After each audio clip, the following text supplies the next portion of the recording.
தரமாட்டோம். பிரகாஷ் ஜவடேகர் சொன்ன வார்த்தை இப்பொழுது வெளிப்படையாக அனுமதி தந்து விட்டார்கள். ஆய்வறிக்கை தருவதற்கு 5912 கோடி அணை கட்டப் போகிறார். காவிரி மண்டலம் அழிய போகிறது. இனிமேல் மேட்டூருக்கு தண்ணீர் வராது, மேடி பிடித்து உள்ள முடியாது. ஆக காவிரி தீரத்தை ஹைட்ரோ கார்பன் மண்டலமாக்கி மேகதாட்டுவில் அணை கட்டி விவசாய நிலங்களை வேறு வழி இல்லாமல் விற்கின்ற சூழலை உருவாக்கி எத்தியோப்பியாவாக மாற்றி லட்சக்கணக்கான கோடிகள் இந்திய அரசாங்கம் ஆண்டு கணக்கு மாதத்துக்கு லட்சக்கணக்கான கோடிகள் கிடைக்கும். அந்த மீத்தேன் ஷேல், அந்த ஹைட்ரோ கார்பன் கேஸ், அதானிகள் அம்பானிகள் கார்பரேட் கம்பெனிகளுக்கு ஆயிரக்கணக்கான கோடிகள் கிடைக்கும். இது அவர்கள் திட்டம். இதை நான் 5 வருடமாக சொல்லி வருகிறேன்.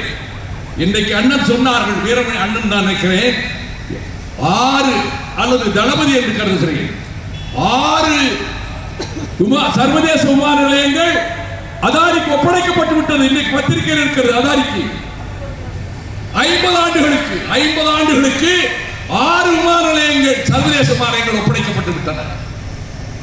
இப்படிப்பட்ட சூழலில் முல்லை பெரியார் அணையில் அணை வலுவாக இருக்கிறது, இன்னொரு அணை தேவையில்லை என்று சுப்ரீம் கோர்ட் தீர்ப்பு கொடுத்த பிறகு இன்னொரு அணை கட்டப் போகிறோம். கேரள மாநிலத்துக்குள்ளே வெண்ணிக்குள் கட்டிய அணையை நாங்கள் டீகமிஷன் பண்ணுவோம், உடைச்சிடுவோம், வெளிப்படையாக அறிவிச்சிட்டாங்க. அதற்கு ஆய்வு நடத்த அனுமதி கொடுத்தது எங்களை அழிப்பதற்கா? தென்பாண்டி மண்டலத்தை பஞ்சப்பிரதேசம் ஆக்குவதற்கா? நீட் தேர்வை கொண்டு வந்து எங்கள் பிள்ளைகள் வாழ்வை அளித்தீர்கள். சமூக நீதிக்கு இந்தியாவுக்கே கலைஞரை விளக்கம் இந்த தமிழகம். பெரியார், அண்ணா, காமராஜர், நேருவிடம் சொல்லிக் கொள்வத முதல் அரசியல் சட்ட திருத்தம் கொள்ளி வைத்து விட்டார் நரேந்திர மோடி. சமூக நீதிக்கு அனைத்து பகுதிகளிலும் எல்லா இடங்களிலும் தமிழகத்துக்கு வஞ்சகம் செய்து இவ்வளவு கேடுகளும் நடந்தது. 89 உயிர்கள் போயிட்டு ஒரு அனுதாப வார்த்தை உண்டா?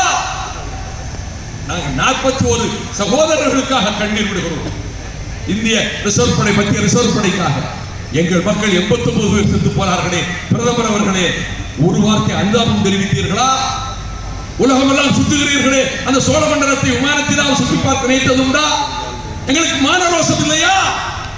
மான உணர்ச்சி எங்கள் மூதாதையர்கள் ஏற்படுத்திய உணர்ச்சி, செங்குட்டுவன் சேரன் ஏற்படுத்திய உணர்ச்சி, தலையாளங்காலத்தால் ஏற்படுத்திய உணர்ச்சி, வெள்ளி பரந்தலையால் ஏற்படுத்திய உணர்ச்சி, எங்கள் ஐயா பெரியார் ஊட்டிய உணர்ச்சி, எங்கள் தோழர்கள் ஊட்டிய உணர்ச்சி எங்கள் நெஞ்சில் இருக்கிறது, ஓடும் குருதியில் இருக்கிறது. அதற்காக எதிர்க்கும் தனிப்பட்ட பகையில் இவ்வளவு கேடும் செய்திருக்கக்கூடிய நரேந்திர மோடியின் கூட்டம் வரப்போகிற தேர்தலில் நான் 2 உதாரணங்களை சொன்னது எதற்காக என்றால், தேர்தலில் ஜெயிக்க வேண்டும் என்று எதையும் செய்வார் மோடி.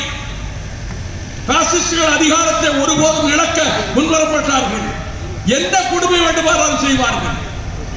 ஆகவே அந்த கவலையில் தமிழக மக்களே, தமிழகத்துக்கு இவ்வளவு கேடு செய்தவர்களுக்கு உங்களை கரம் கூப்பி கும்பிடுகிறான் வைகோ. திராவிடர் கழக மாநாட்டிலே அண்ணன் வீரமணிக்கு முன்னால் இருந்து ஒரு வேலைக்காரனாக, ஒரு தொண்டனாக, ஒரு ஊழியக்காரனாக, என் தாயகம் தமிழகத்தின் எதிர்காலத்தை பற்றி நானும் கவலைப்படுகின்றவனாக கரம் கூப்பி வணங்கி தமிழகத்து வாக்காளர் பெருமக்களை கேட்கிறேன். பணம் கொள்ளையடித்த பணம், உங்களிடம் கொள்ளையடித்த பணம், நாட்டை கொள்ளையடித்த பணம், அது வீசி எறிய சொல்லவில்லை. நம்மை விற்றுவிடக் கூடாது. பணம் கொடுக்கிறானா? என்னை விலைக்கு வாங்குவதற்கா பணம் கொடுக்கிறாய் என்று சவுக்கால் அடியுங்கள். வாக்குச்சாவடியிலே தோற்கடிக்க முடியும். நடைபெற போகிற, நடைபெற்றால் என்ற கேள்வி எழுப்பினார்கள். நாடாளுமன்ற தேர்தலில் நரேந்திர மோடியின் கூட்டம், அவர் மட்டுமல்ல, வேறு பலர் இருக்கிறார்கள். RSS இயக்குகிற கூட்டம், இந்துத்துவ கூட்டம், ஆட்சியை கைப்பற்ற விடக்கூடாது. வராது. தமிழகத்திலே 40 தொகுதிகளிலும் திமுக தலைமையிலான அணிதான் வரும். ஒருவேளை வந்தால் இந்தியா தி டேஞ்சரஸ் டிகேட்ஸ் என்ற செலிங் ஹாரிசன் புத்தகத்தை படித்திருக்கிறேன். அதன் ஒரு துளிதான் அண்ணன் அவர்கள் இங்கே குஸ்வந்த் சிங் எழுதிய எண்ட் ஆஃப் இந்தியா புத்தகத்தை எழுதியது.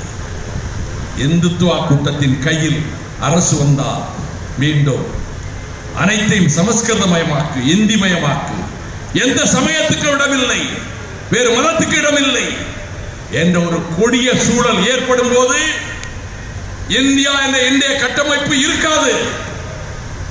ரத்த கரைபடிந்த சிவப்பு கோடுகளால் உபகண்டம் கிழித்தறியப்படும். இந்தியா என்ற ஒருமைப்பாட்டை ஏற்றுக்கொண்ட கம்யூனிஸ்டுகள் தான் நான் பேசுகிறேன். பிரிவினை கேட்டதை கைவிட்டு விட்டு கேட்டதற்கான காரணங்கள் இருக்கின்றன என்று சொன்ன அண்ணாவின் தம்பியாக இங்கே பேசுகிறேன். மீண்டும் இவர்கள் வந்தால் சிறுபான்மை சமுதாயம் பாதுகாப்பாக வாழ முடியாது. எங்கும் இரத்த களரி, நவகாலியிலே இரத்த களரி சென்றார் காந்தியார்.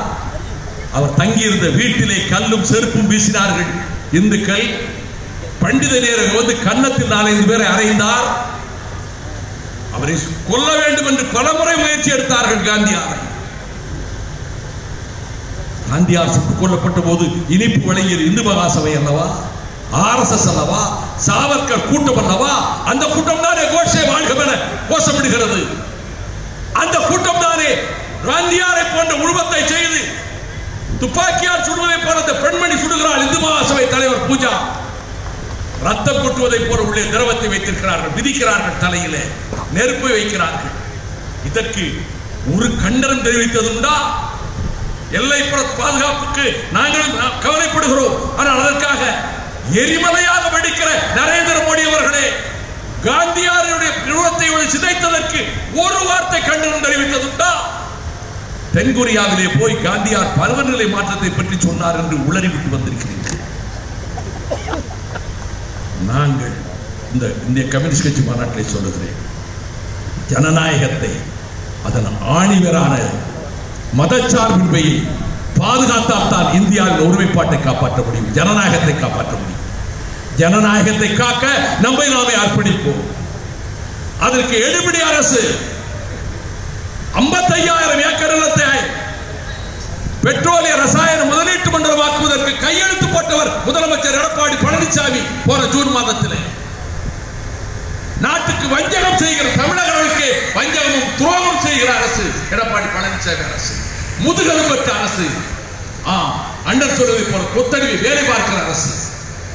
ஆகவே நாடாளுமன்ற தேர்தலில் அந்த நாம் நம்முடைய அணி திமுக தலைமையில் அணி வெற்றி பெற வேண்டும்.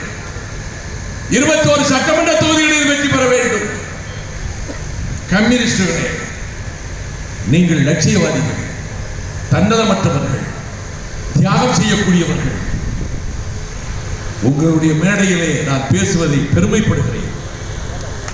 உங்களுடைய உறவு, உங்களுடைய உடன்பாடு, உங்களோடு தோள் கொடுத்து நிற்பது எனக்கு மேலும் மன வலிமையை தருகிறது. ஆகவே இந்தியாவை மீட்போம். இந்துத்துவ சக்திகளினுடைய ஆக்டோபஸ் கரப்பிடியிலே இருந்து மீட்போம். கோரமான சக்திகளின் பிடியிலிருந்து மீட்போம். ஜனநாயகத்தை காப்பதன் மூலம் தமிழகத்தை காப்போம். கொத்தடிமை அரசை தூக்கி எறியக்கூடிய சூழலை உருவாக்குவோம். வாழ்க தந்தை பெரியாரின் புகழ், வாழ்க பேரறிஞர் அண்ணாவின் புகழ், வாழ்க கலைஞரின் புகழ், வாழ்க கம்யூனிஸ்டுகளின் தியாகம். வணக்கம்.